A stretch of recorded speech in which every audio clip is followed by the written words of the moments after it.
The extension locking angle restricts the range of motion of a MyMode in the extension direction.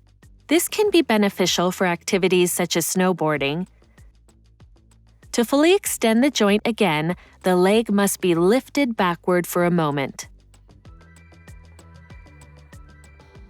To access the locking angle parameter, press Show Advanced Settings in the MyMode settings. Note that you cannot use the stance release option when the locking angle is set. The resistance up to the locking angle is adjusted using the basic extension resistance slider.